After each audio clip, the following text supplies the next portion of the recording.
Praise the Lord. హల్లెలూయా. దేవునికి స్తోత్రము కలుగును గాక. మరొక సాయంకాలం వేళలో ప్రభు సన్నిధిలో గడపటానికి ఇచ్చిన సమయాన్ని బట్టి దేవాతి దేవునికి కృతజ్ఞతాస్తుతులు చెల్లిస్తూ ఉన్నాను. ప్రార్థన చేసుకుందాం. మహాపరిశుద్ధుడమైన ప్రేమ కలిగిన తండ్రి, ఉదయం మొదలుకొని సాయంకాలం వరకు నీ కృప, నీ కాపుదలని, భద్రత, క్షేమాన్ని మాకు మీరు అనుగ్రహించి గృహానికి నడిపించినందుకు స్తోత్రాలు. మా ఉద్యోగంలో, మా పనిపాట్లలో, రాకపోకల్లో తోడుగా ఉన్నందుకు స్తోత్రాలు ప్రభువా. మరి యొక్క సాయంకాల వేళలో నీ పాదాల చెంతకు మమ్మల్ని నడిపించి నిన్ను స్తుతించుటకు గాను, గణపరిచి ఆరాధించుటకు గాను ఇచ్చిన సమయాన్ని బట్టి వందనాలు. మాతో పాటు లైవ్లో పాలు పంపులు పొందుతున్న ప్రతి బిడ్డను జ్ఞాపకం చేసుకునండి. కూడి వచ్చిన బిడ్డను జ్ఞాపకం చేసుకునండి. వినగల చెవులు, గ్రహించగల మనస్సు, స్తుతించగల పెదవులు అనుగ్రహించండి ప్రభువా. మాట్లాడేది నేను కాదు, నాలోని పరిశుద్ధాత్మ నుంచి మాట్లాడుటకు సహాయం దయచి ఏ మాట ద్వారా నీ బిడ్డలతో మీరు మాట్లాడి మహిమ పొందుతారు అయా. బిడ్డలకు అర్థమయ్యే రీతిలో అయా మీరే వారితో మాట్లాడి మహిమ పొందమని ప్రార్థిస్తున్నాను. ఈ కూడి కాది నుంచి అంతవరకు మీరు మా మధ్యలో ఉండి నడిపించి ఘనత, మహిమ, ప్రభావాలు మీరే పొందుకోమని యేసు నామములో అడిగి వేడుకొని ప్రార్థిస్తున్నాను తండ్రి. ఆమేన్. ఆమేన్. పాడుకుందాం.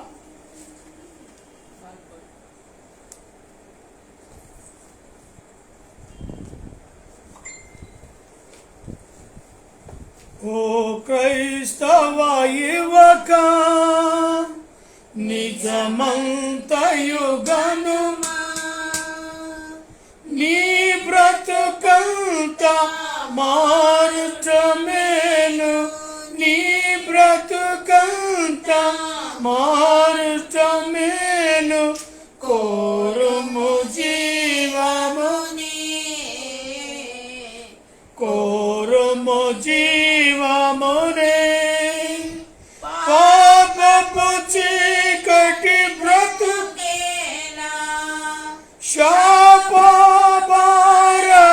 నీకేలా, పాపపు చీకటి బ్రతుకేలా, పాపపు భారము నీకేలా, పావన యేసుని పాదము చేరిన జీవము నీరగునా, జీవము నీరగురా. ఓ క్రైస్తవ యువక, నిజమంతయు గనుమా, నీ బ్రతుకంత మారుటమేలు, నీ బ్రతుకంత మారుటమేలు. కోరుము జీవముని, కోరుము జీవమునే, మారిన జీవిత మాదిరిలో మానక నీ ప్రభు సేవకురా, మారిన జీవిత మాదిరిలో మానక నీ ప్రభు సేవకురా, మహిమ కిరీటం మనకు సగుణ, ఘనమే నీరగురా, ఘనమే నీరగుగా. ఓ క్రైస్తవ యువక, నిజమంతయు గనుమా, నీ బ్రతుకంత మారుటమేలు, నీ బ్రతుకంత మారుటమేలు. కోరుము జీవమునే, కోరుము జీవమునే, భయపడి వెనుకకు పరుగిడినా, బలము గైరని గెలిచెదవా,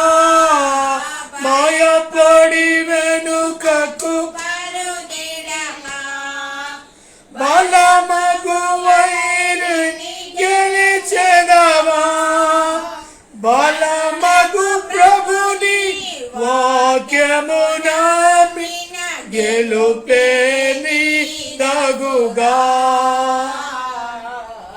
గెలుపే నీదగుగా ఓ క్రైస్తవ యువక నిజమంతై గనుమా నీ బ్రతుకంత మారుటమే నీ బ్రతుకంత మారుటమే కోరుము జీవమునే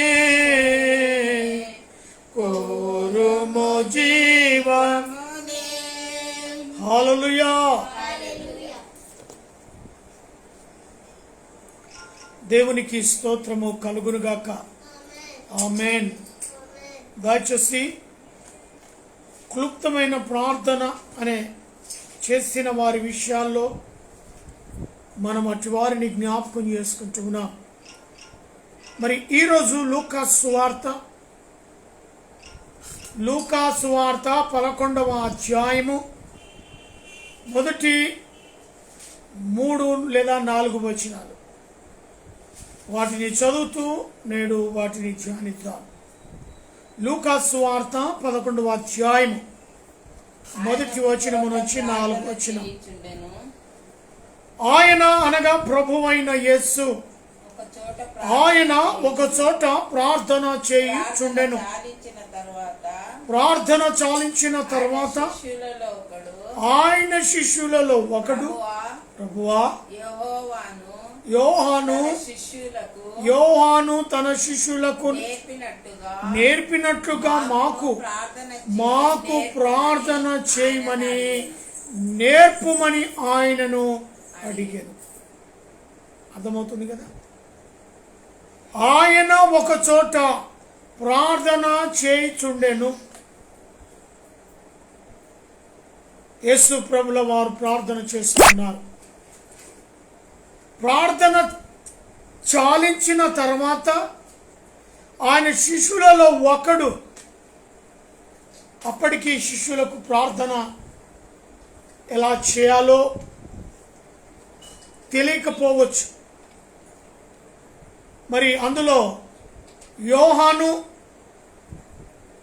తన శిష్యులకు నేర్పునట్టుగా మాకు ప్రార్థన నేర్పమని ఆయనను అడిగింది.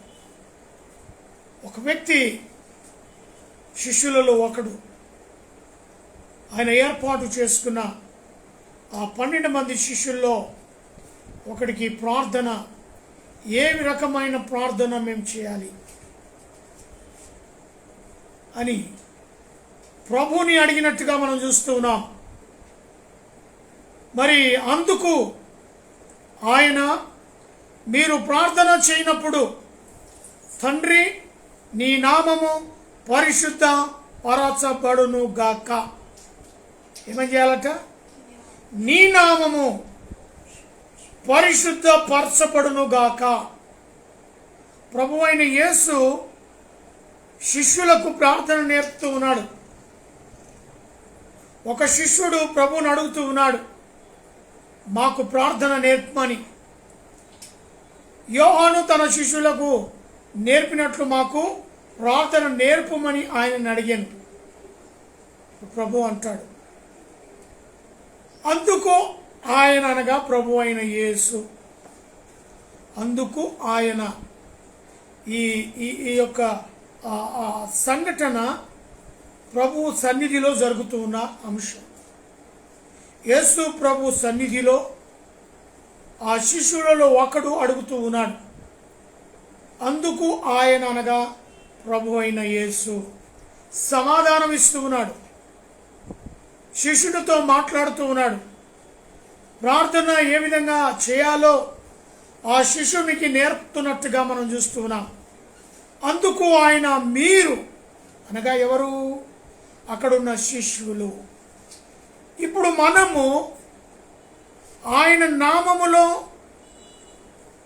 బాప్తిసం తీసుకోబడి, ఆయన రక్తములో కడగబడి, ఆయన బిడ్డలుగా పేరు పెట్టి పిలువబడిన బిడ్డలుగా మనం ఉన్నాం కదా. ఆ శిష్యులతో చెప్పినట్టుగానే ఈరోజు మనతో కూడా చెప్తున్నాడు. ఆయన బిడ్డలకు ఆయన ఏర్పాటు చేసుకున్న శిష్యులతో మాట్లాడింది. ఈరోజు నువ్వు నేను కూడా ప్రభువుకు శిష్యులమే. ఆయన మన గురువు. లోకంలోనికి ఎవరు గురువు కాదు. ప్రభు అయిన యేసే నీకు గురువుగా ఉండాలి. ఆయన నిన్ను సరిచేయాలి, సరి అయిన మార్గంలో నిన్ను నడిపించాలి. కాబట్టి ఆయన అసలైన శిష్యులైన గురువు ఆత్మీయ గురువుగా ఉండాలి. కనుక శిష్యులకు ప్రార్థన నేర్పుతున్నాడు. అందుకు ఆయన మీరు ప్రార్థన చేయనప్పుడు తండ్రి నీ నామము పరిశుద్ధ పరచబడునుగాక. ఆ ప్రార్థనలో పరిశుద్ధము లేకపోతే ఆ ప్రార్థన అంగీకారము కాదు. పరిశుద్ధపరచబడాలి ప్రార్థనను. కాబట్టి తండ్రి నీ నామము పరిశుద్ధపరచబడునుగాక, నీ రాజ్యము వచ్చునుగాక. ఆయన నామము పరిశుద్ధపరచబడాలి, ఆయన రాజ్యము వచ్చునుగాక. పరిశుద్ధమైన పవిత్రమైన నామము తండ్రి అయిన దేవునిది. ఆయన నామము ఉన్నతమైన నామము. కాబట్టి ఆయన రాజ్యము కూడా రావాలి. ఆయన నామముతో పాటు ఆయన రాజ్యము కూడా వచ్చునుగాక. ఎప్పుడు నీ రాజ్యములో నన్ను చేర్చుకో,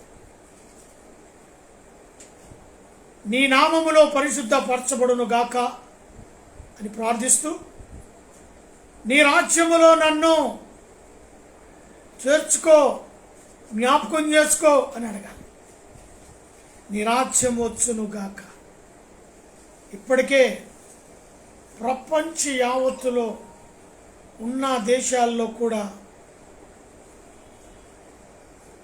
ఎక్కువ మంది యేసు ప్రభును దేవునిగా సొంత రక్షకునిగా ప్రపంచ యావత్తులో కొలవబడుతున్న దేవుడై ఉన్నాడు. ఇది నమ్మదగిన మాటనే. ప్రపంచ యావత్తు, ఇండియా దేశమని ఒక్కొక్క దేశం గురించి అనట్లేదు, అన్ని దేశాలు కలిపితేనే ప్రపంచం. ఆ ప్రపంచములోనే క్రీస్తును అనుసరించే వాళ్ళు కొలలుగా ఉన్నారు. అందుకే ఆయన రాజ్యము రావాలి. ఆయన రాజ్యము రావాలి. ఆయన నామము పరిశుద్ధమైన నామము. ఆయన రాజ్యం వచ్చునుగాక. వస్తుంది తప్పకుండా. ఆయన రాజ్యం వస్తుంది. ఆయన పరిపాలన చేస్తాడు. ఆయన రాజ్యములో ఎత్తబడతాం, లేపబడతాం. తప్పక ఆ రాజ్యం వస్తుంది. కనుక మనం ప్రార్థన చేసేటప్పుడు ఏమనాలంట? నీ రాజ్యము వచ్చునుగాక. రాజ్యం గురించి కూడా ప్రార్థన చేయమంటాడు. మాకు కావలసిన అనుదిన ఆహారము దినదినము మాకు దయచేయము. దేవునికి స్తోత్రం. అనుదిన ఆహారం. ఏ నాటి కీడు ఆ నాటిదే.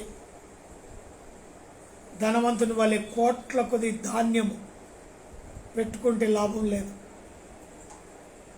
ఆ ధనవంతుడు కోట్ల కొద్ది లాభాన్ని చూసుకొని ప్రాణముతో అంటాడు, నా ప్రాణమా తినుము, త్రాగుము, సుఖించుము.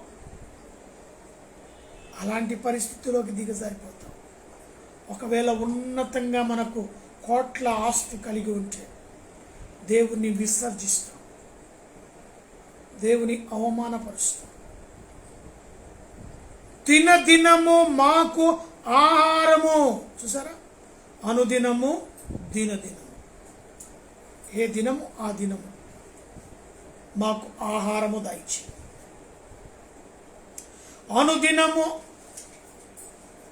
అనుదిన ఆహారము దినదినము మాకు దయచేయము. మేము మాకు అచ్చి ఉన్న ప్రతి వాణి క్షమించుచున్నాము గనుక మా పాపములను క్షమించుము, మమ్మను శోధనలోకి తేకుము అని పలుకుడని వారితో చెప్పాడు. శోధనలోనికి తేక. అవును, ఇలా వదిలిపెట్టేస్తే శోధకుడు మన ముందే ఉంటాడు. ఎవరిని మింగాలా గర్జించు సింహం వలె వాడు నీకు నాకు ఎదురుగానే నిలిచి ఉంటాడు. అందుకే ప్రభు ప్రార్థనలో శోధనలోకి తేకు, శోధనలోకి నేను పడకుండా, శోధనకు నేను తావు ఇవ్వకుండా, శోధన సైతాను మార్గంలో నేను వెళ్ళకుండా అని పలుకుమని వారితో చెప్పాను. చాలా చిన్న ప్రార్థన, క్లుప్తమైన ప్రార్థన. శిష్యులకు ఎలా చేయాలో ప్రభువైన యేసు నేర్పాడు. ఈరోజు నా జీవితంలో ఏ రకమైన ప్రార్థన చేస్తున్నా? తండ్రి నీ నామము పరిశుద్ధపరచబడును గాక. తండ్రి నామమే పరిశుద్ధపరచబడాలి. ఆయన నామమే ఘనమైన నామం, ఉన్నతమైన నామం. నీ రాజ్యము వచ్చును గాక. పరిశుద్ధమైన పవిత్రమైన నామముతో కూడిన రాజ్యం రావాలి అని ప్రార్థన చేయాలి.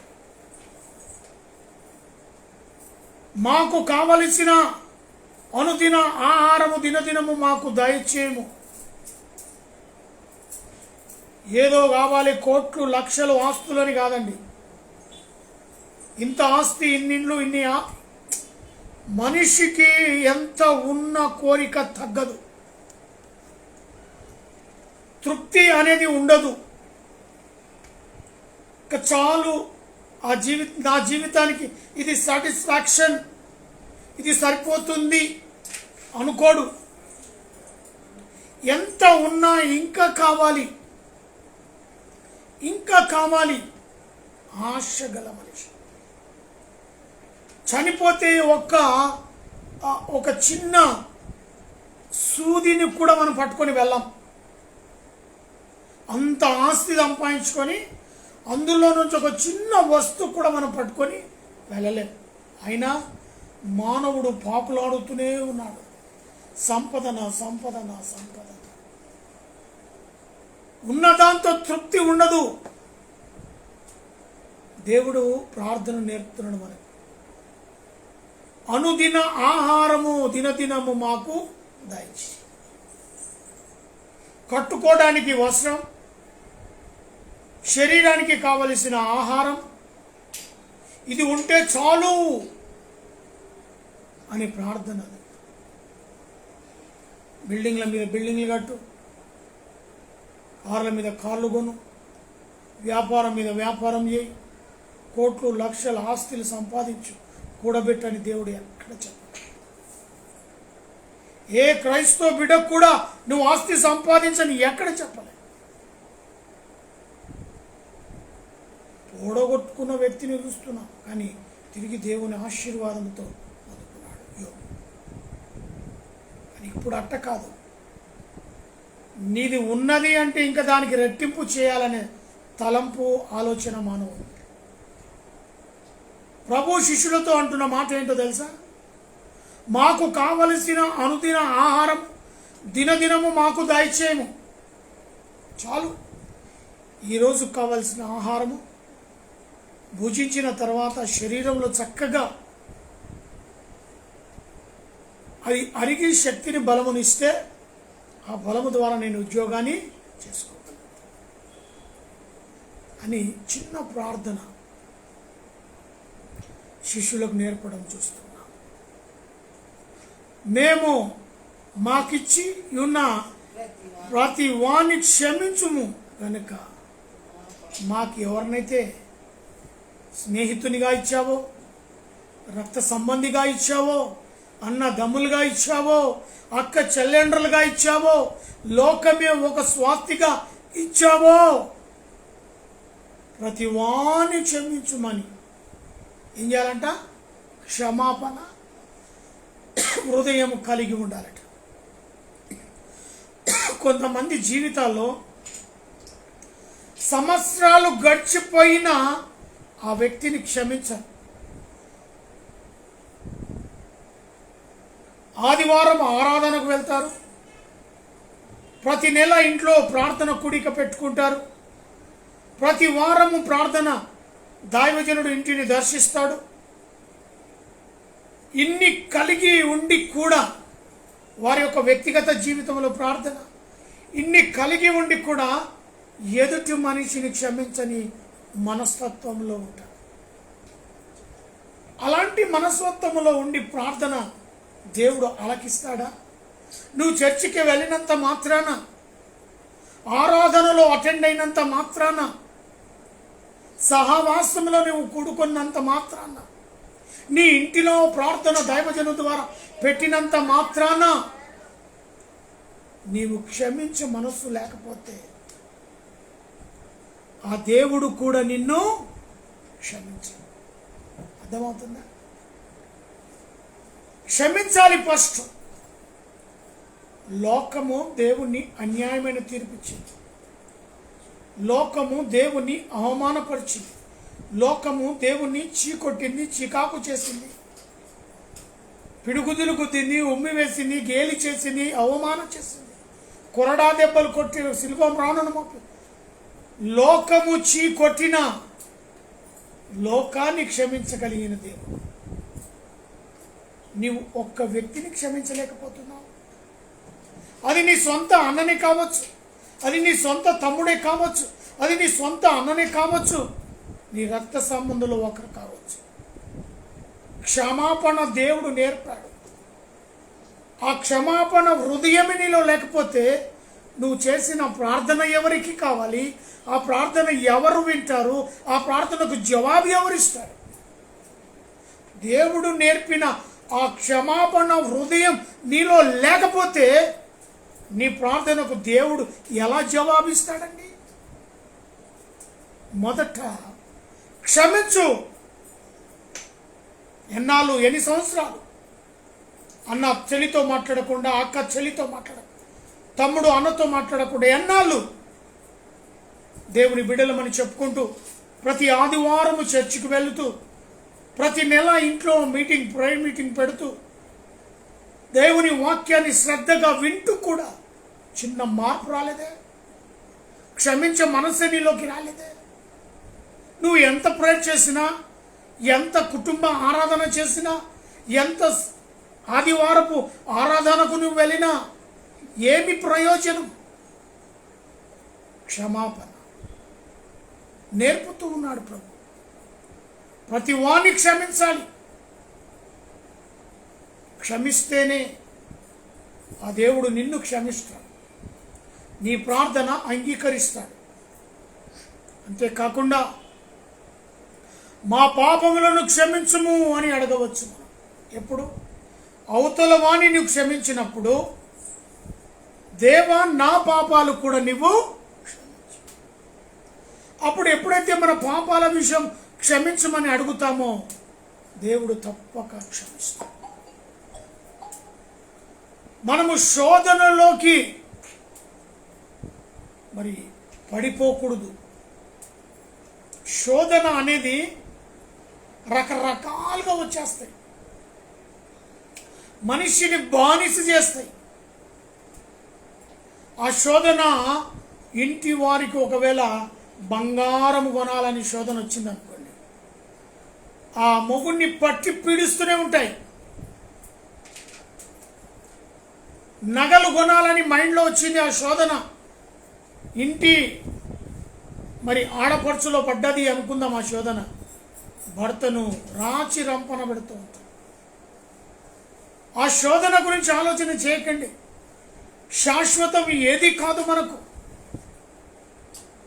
కొంతకాలం ఉండి వెళ్ళిపోయేవారు మనం అనవసరమైన శోధనలోకి దిగజారిపోయి క్లుప్తమైన ప్రార్థనలు పక్కకు పెట్టి రకరకాలైన ప్రార్థన చేయడం ఆరంభిస్తాం.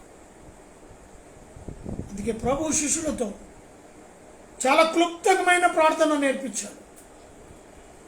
చాలా క్లుప్తమైన ప్రార్థన చూడండి. అందుకు ఆయన, మీరు ప్రార్థన చేయనప్పుడు, తండ్రి నీ నామము పరిశుద్ధపరచబడును గాక, నీ రాజ్యము వచ్చును గాక, మాకు కావలసిన అనుదిన ఆహారము దినదినము మాకు దయచేయము. మేము మాకు అచ్చి ఉన్న ప్రతి వాణ్ణి క్షమించుదుము గనుక మా పాపములను క్షమించుము, మమ్మను శోధనలోకి తేకుము అని పలుకుడని వారితో చెప్పాను. శోధనలోకి తేకు. అనుదిన ప్రార్థనలో శోధన శోధన శోధన శోధనను జయించే ప్రార్థన ఉండాలి. ఏదో రకంగా మనల్ని పట్టి పీడిస్తూ ఉంటాయి శోధనలు. ప్రాముఖ్యంగా శోధనల గురించి చాలా దేవునికి సమీపంగా ఉంటేనే ఆ శోధనను జయించగలుగుతాం. లేకపోతే ఆ శోధనలు నిన్ను పడగొట్టేస్తాయి, ఆత్మీయ జీవితాన్ని పతనం చేస్తాయి. కుటుంబంలో శాంతి సమాధానం ఉండదు. ఎందుకు వచ్చిరన్నా నాయన నేను ఇంటికి అనుకుంటాడు భర్త. భార్య నేను ఎందుకు వచ్చినాను నా ఇంటికి అనుకుంటుంది. ఎందుకు? అలాంటి శోధనలు. ఒకరికొకరు అర్థం చేసుకోరు. ఇంటికి రాగానే గొడవ, శోధన శోధన. ఈ శోధనకు తావిస్తే ఇంట్లో శాంతి ఉండదు, నెమ్మది ఉండదు, పరిశుద్ధత అసలే. కాబట్టి క్లుప్తమైన ప్రార్థన శిష్యులకు ఏ రీతిగా నేర్పాడో ప్రభు, ఆ రకమైన ప్రార్థన చేయడానికి ఇష్టపడండి. తప్పక దేవుడు నీ ప్రార్థనలకు జవాబు దయచేయునుగాక. ఆమేన్. ప్రార్థన చేసుకుందాం. తలలో ఉంచుకుంటే ప్రార్థన చేసుకుందాం. మహాపరిశుద్ధుడైన ప్రేమ కలిగిన తండ్రి, ఇంతవరకు దివ్యమైన నీ యొక్క అమూల్యమైన నీ ప్రార్థన మేము ఆలకించాం. శిష్యులు నాయన నిన్ను అడిగినప్పుడు మీరు ఏ రకమైన ప్రార్థన చేయాలో వారికి నేర్పించారు ప్రభువా, నేర్పించారు. నీ నామము పరిశుద్ధపరచబడును గాక, నీ రాజ్యం వచ్చును. అనుదిన ఆహారము దయచేయండి. మేము ఇతరులను క్షమించినట్టుగా మమ్మల్ని మీరు క్షమించి అని సబ్జెక్ట్ చక్కగా శిష్యులతో క్లుప్తమైన మాటల ద్వారా ఈ రకమైన ప్రార్థన మీరు చేయండి అని పలికినందుకు స్తోత్రాలు. అవును, మేము కూడా విన్నాం ప్రభా. మేము మా జీవితంలో అలవాటు చేసుకుంటాం. శోధనలోకి వెళ్ళక అనుదినము పరిశుద్ధమైన పవిత్రమైన జీవితాన్ని కలిగిటకు నీ సన్నిధిలో ప్రార్థన చేస్తాం. ఎందరైతే ప్రభా తీర్మానం తీసుకుంటున్నారు వాటి బిడ్డలను సూటిగా మీరు దర్శించండి, మీ ఆత్మ కార్యాలు జరిగించండి. యేసు ప్రభువా, యేసు దేవా, నమ్మకమైన ప్రభుత్వం నీ వంటి వాడు ఈ లోకంలో ప్రపంచంలో ఎవరు లేరు. గొప్ప దేవుడుగా మీరు మాకు పొందన్నారు. దేశాన్ని ప్రపంచాన్ని కాచి కాపాడి భద్రపరచండి. మానవ ఈ చివర మొదలుకొని ఆ చివర వరకు నలుదిక్కుల విస్తరించి ఉన్న మానవ జాతిని ప్రభు మీరు క్షమించి దీవించి ఆశీర్వదించమని ప్రార్థిస్తున్నాను. యుద్ధాలను ఆపేయండి, కరోనా వైరస్ తొలగించండి. దినదినము తిరిగి అయా మరి కరోనా వైరస్ విజృంభిస్తుందని వింటూ ఉన్నాం. అయా వైరస్ కట్టడి చేయండి. రైతు పండించిన పంటకు గిట్టుబాటు లభించేలాగా సహాయం చేయండి. అనవసరమైన వర్షాలు లేకుండా సకాలానికి కురిసే వర్షాలు అయా నీ రైతు బిడ్డలకు అనుగ్రహించమని ప్రార్థిస్తున్నాం. అంతేకాదు మా ప్రభువా, దేశాన్ని రాష్ట్రాన్ని ప్రపంచాన్ని వెళ్తున్న దేశ నాయకులకు మంచి జ్ఞానాన్ని దయచేయమని ప్రార్థిస్తున్నాం. సరిహద్దులో ఉన్న మిలిటరీ వారిని, పోలీసు వారిని, పారిశుద్ధ కార్మికులను, ప్రెస్ వారిని దీవించి ఆశీర్వదించి బేతేలు క్రీస్తంగా కుటుంబానికి కొరకే ప్రార్థిస్తున్నాం. నా యొక్క తల్లిని తండ్రిని అయినా దీవించి ఆశీర్వదించి నీ కృపాని కాపుతాలని భద్రతలో క్షేమాన్ని తెచ్చి భారతీయుడైన హార్బదాన్ని గంచిన కుమార్తెరుడు కుమారుడు దీవించి నీ రెక్కల కింద భద్రపరిచి కాచి కాపాడండి. పురుషోత్తం బ్రదర్ తన సతీమణి తన కుటుంబాన్ని జ్ఞాపకం చేసుకోండి. రామకృష్ణ తనను తన కుటుంబాన్ని జ్ఞాపకం చేసుకోండి. నరేంద్ర బ్రదర్ కుటుంబాన్ని తన కుటుంబాన్ని జ్ఞాపకం చేసుకోండి.